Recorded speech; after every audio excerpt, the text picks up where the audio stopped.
P of A given है, P of A by B and B by A given है, P of B निकालना है। Start करते हैं जो गिवन है, P of A by B। Formula क्या होता है? P of A intersection B upon P of B। अब हमें इसमें P of A by B half पता है, लेकिन हमें ये पार्ट नहीं पता, तो ये पार्ट कहां से निकलेगा? यहां से। P of B by A is again intersection, यानी कि P of A intersection B upon P of A। so ये कितना गिवन है? 2/3। और P of A कितना गिवन है? वो भी हमें गिवन था 1/4, जो उधर चला जाएगा, यानी कि आपको क्लियर दिख रहा है यहाँ पे कितना आ गया? 1/6। तो दिस इज 1/6। अब P of B आप निकाल लीजिए, तो P of B क्या आएगा? 1/6 upon 1/2, so answer is 2/6, that is 1/3, that is A part. It will give you 1 mark. For the curve this, if x is increasing at the rate of 2 unit per second, then rate of change of slope of curve पूछा है। इसमें बच्चे यहाँ गलती करते हैं, वो slope ही पढ़ते नहीं है। तो पहले slope निकालना है, वो क्या आएगा? 5 minus 6x square, राइट? अब इसका डेरिवेटिव करना है, तो dm by dt क्या आएगा? Minus 12x into dx by dt।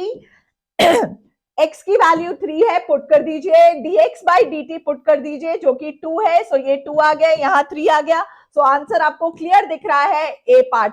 बहुत बच्चे इसका आंसर सी दे देते हैं और गलती करते हैं। कमेंट में जरूर लिखिएगा कि आपने ऐसी क्या गलती करी कि वो आंसर गलत आया।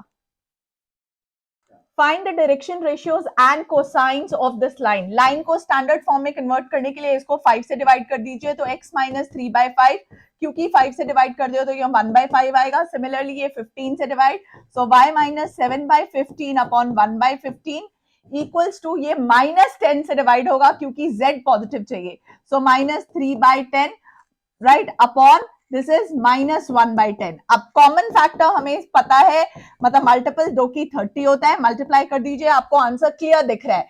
That is this is 5 6 this is 2 and this is minus 3, so answer is very very clear.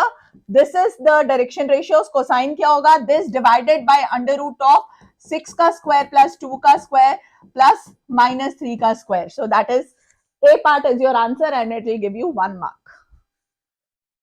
LPP is a process of finding maximum value of objective function, minimum value of objective function, या optimum value, या none of them. The answer is again, बहुत एक चीज याद रखनी है, linear programming का process का मतलब ही यही होता है कि वो क्या फाइंड करता है? ऑप्टिमम वैल्यू फाइंड करना है, which can be maximum, which can be minimum also, which can have double answer or multiple answers also, and it might be possible no answers. So the correct answer is C part, that will give you 1 mark. A vector of magnitude 9 which is perpendicular to both this and this vector, दोनों के perpendicular है, formula क्या लगेगा? C vector is lambda times of A vector cross B vector, right? So lambda क्या है? जितना magnitude given है, यानी कि 9, और यूनिट वेक्टर आपको पता है दोनों के, यानी कि इन दोनों का क्रॉस का यूनिट वेक्टर और इसका जो यूनिट वेक्टर है वो सेम आएगा। तो आप यूनिट वेक्टर कैसे फाइंड करेंगे? आपको पता है, इसका क्रॉस प्रोडक्ट करके, which is I J K and 4 minus 1 3 and minus 2 1 and minus 2। इसमें बच्चे गलती कर देते हैं, इसके उसमें कैलकुलेशन में एरर नहीं करना है, तो आंसर आएगा क्रॉस प्रोडक्ट का minus this plus 2j plus 2k upon magnitude of this, that is 3। So ये एंड ये कैंसिल, यानी कि the answer is A part which is 1 mark.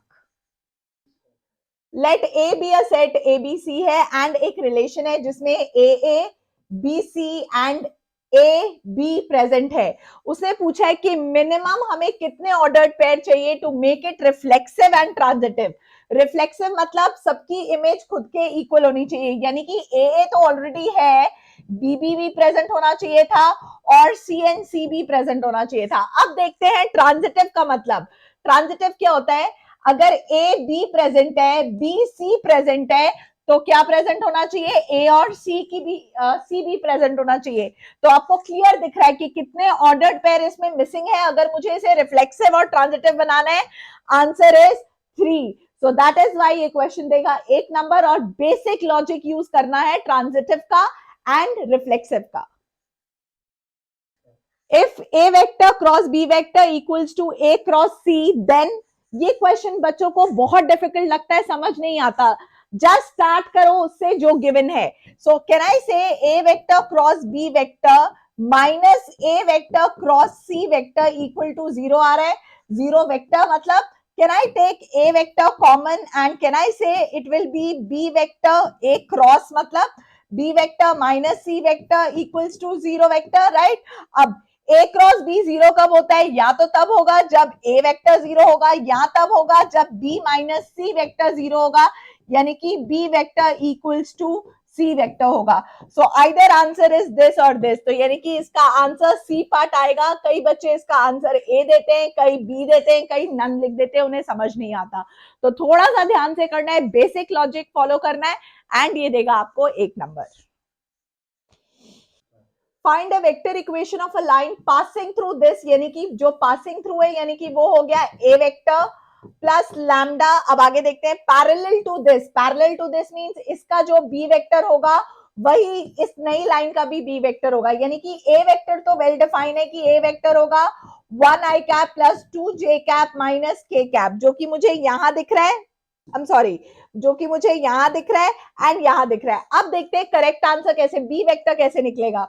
यहां से निकालिए, इसको 5 से डिवाइड कर दीजिए क्योंकि स्टैंडर्ड फॉर्म में कन्वर्ट करना है. तो 1/5, इसको -7 से, so y -2 upon -1/7 is equal to इसको 35 से, तो z अपॉन 1/35 मल्टीप्लाई कर दीजिए इंटू 35, राइट. सो आपको क्लियर कट आंसर दिखेगा a part. So that will give you 1 mark. If A and B are two events such that P of A plus P of B minus P of A intersection B equals to P of A, then इन चारों में से कौन सा condition सही है. Again question वहां से start होगा जो टर्म, जो चीज हमें गिवन है. अगर आप इस इक्वेशन को ध्यान से देखो तो ये और ये मैं कैंसिल आउट कर सकती हूँ और मेरे पास आ जाएगा P of A intersection B equals to P of B. तो ऑब्वियसली कैन आई से कि P of A intersection B upon P of B जो है वो क्या आएगा मेरे पास 1. तो इसको क्या बोला जाता है, this is said to be P of A by B. So P of A by B जो है वो 1 आया, यानी कि the correct answer is D part. तो क्वेश्चन आसान था, लेकिन अगेन ट्रिक जो गिवन है वहां से स्टार्ट करो, कहीं ना कहीं कंक्लूजन पहुंचेगा ही पहुंचेगा. That will give you 1 mark. Integrate this. इस क्वेश्चन में सबसे ज्यादा प्रॉब्लम होती है, बच्चे मॉड को मतलब मॉड की प्रॉपर्टी ही यूज नहीं करते. तो इसमें मॉड जो है वो आपको पता है -2 से 0, मॉड x जो है वो नेगेटिव होगा और 0 से लेकर 2 के बीच में जो मॉड x की वैल्यू है वो पॉजिटिव आएगी. अब आप इसे इंटीग्रेट करो, यानी कि इंटीग्रेशन x²/2 -0 to 2 प्लस इसका भी integration x²/2 and the limit is from 0 to 2. So put करिए पहले अपर लिमिट, तो वो तो 0 ही हो जाएगा, minus of this. So minus of minus यानी कि माइनस ऑफ माइनस, -2 पुट करेंगे तो क्या आएगा, दिस विल बी 2 प्लस पहले 2 पुट करेंगे, 2 का square upon 2 which is again 2 और 0 पुट करेंगे तो 0. सो आंसर क्लियर दिख रहा है, आंसर इज 4. बहुत बच्चे इसका आंसर 0 भी देते हैं. Don't do that mistake, that will give you 1 mark. x की value T square and y की value T cube, find double derivative. ये पैरामीट्रिक फंक्शन है, अगेन इसमें गलती होती है, चेक करिएगा क्या गलती. dx by dt आ जाएगा 2t and dy by dt आ जाएगा 3t स्क्वायर. जब आप डिवाइड करोगे तो dy by dx यानी कि 3t स्क्वायर अपॉन 2t आएगा, t एंड t कैंसिल हो जाएगा. डबल डेरिवेटिव करोगे तो d square y by D x square. Maximum बच्चे इसका आंसर 3/2 एंड टी का डेरिवेटिव टी 1 लिख देते हैं, तो आंसर वहां गलत हो जाता है. ये D T by D X आएगा and D T by D X is 2t. तो 3/2 into 2t. So answer will be D part, not A. That is your 1 mark. Y is equal to this is a equation which is given. Satisfy which differential equation? हमें इसके respect में differential equation find करनी है. Derivative करते हैं तो y dash is equal to ma e to the power mx minus mb e to the power minus mx आएगा. Again derivative करते हैं, y double dash equals to, आप चेक करिए, m square a e to the power mx minus m square, minus minus plus हो जाएगा, m square b e to the power माइनस m x, m square common ले सकते हैं और ये वापस क्वेश्चन आ गया, आपको क्लियर दिख जाएगा। अब आपको इक्वेशन क्लियर दिख रहा है, the correct answer is C part, right, that will give you 1 mark. The direction cosines of y axis, y axis means जो बाकी दो एंगल्स हैं वो 90 डिग्री है, यानी कि cos 90 cos 0, क्योंकि y के साथ देख रहे हैं तो y के साथ ऑब्वियसली जो एंगल है वो 0 बनेगा, राइट। और दूसरा अगेन cos 90, क्योंकि x एंड z जो है वो परपेंडिकुलर होते हैं। So answer is 0 1 0। ये था आपका करेक्ट आंसर बी। अब आप आंसर करिए इन द कमेंट्स कि direction cosines of x axis और जेड एक्सिस क्या होंगे। देखते हैं ये वीडियो लास्ट तक कौन देखता है, और ये देगा आपको 1 नंबर, लेकिन है इसमें 3 marks. What type of a relation is less than? 90% बच्चों को ये क्वेश्चन ही नहीं समझ आता। रिलेशन है A is less than B, तो चेक करते हैं रिफ्लेक्सिव के लिए क्या 1 जो है वो लेस देन 1 होता है? नहीं, सो रिफ्लेक्सिव नहीं हो सकता। अगर 1 लेस देन 2 है तो क्या 2 लेस देन 1 होता है? नहीं, यानी कि ये सिमेट्रिक भी नहीं हो सकता। अब देखते हैं 1 is less than 2 and 2 is less than 3, तो क्या 1 लेस होगा 3 से? होगा, यानी कि answer is going to be transitive. तो सिंपल एग्जांपल से क्वेश्चन करो और क्वेश्चन को बहुत आसानी से समझो, ये देगा आपको 1 मार्क। सिर्फ मीनिंग पता होना चाहिए रिफ्लेक्सिव, ट्रांजिटिव एंड सिमेट्रिक का।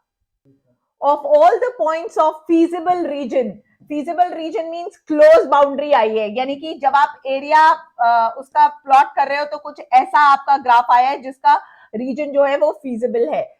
For maximum and the minimum value of the objective function the points लाई, अगर हमें मैक्सिमम या मिनिमम वैल्यू फाइंड करनी है तो पॉइंट्स कहाँ लाई कर सकते हैं? अंदर लाई नहीं कर सकते, बाहर भी लाई नहीं कर सकते, तो बाउंड्री पे ही लाई करेंगे, right. So the correct answer is C part, that will give you 1 mark. Easy, simple logic, just remember the basic.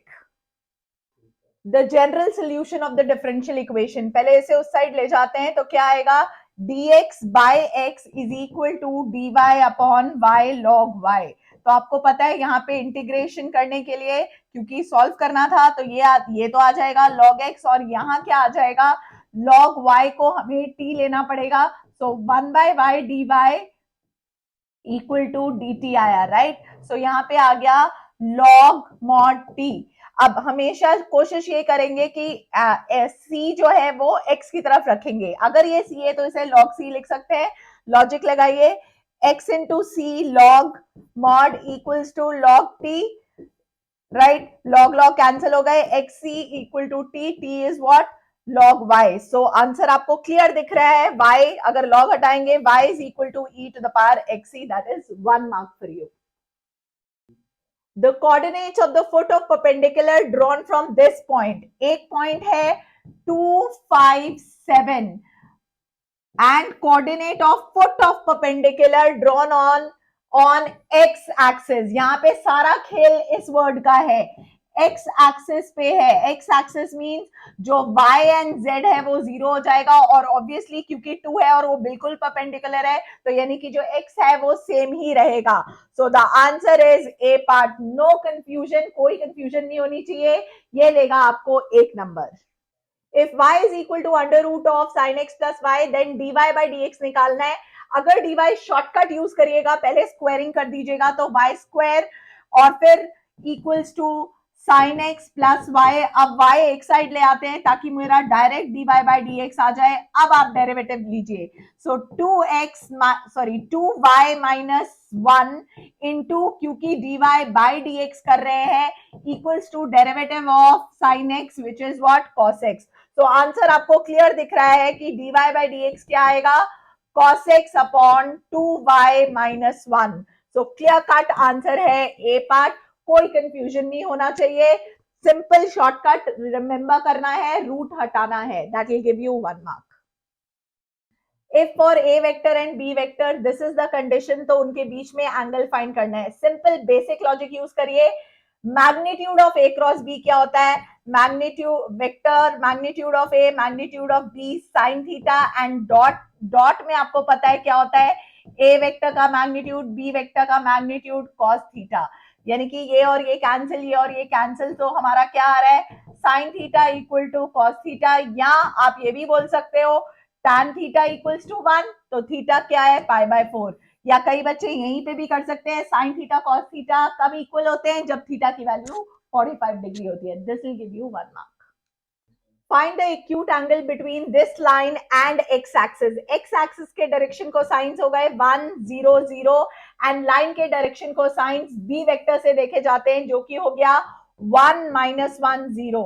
और आपको cos थीटा की वैल्यू पता है, जो क्या होती है, a1 a2 plus b1 b2 plus c1 c2, यानी कि न्यूमरेटर में तो 1 आया अपॉन अंडर रूट ऑफ 1 का स्क्वायर प्लस 0 का स्क्वायर प्लस 0 का स्क्वायर, यानी कि 1 इंटू अंडर रूट ऑफ 1 का स्क्वायर प्लस -1 का स्क्वायर प्लस 0 का स्क्वायर, यानी कि √2। सो आया 1/√2, क्योंकि एक्यूट एंगल है पॉजिटिव।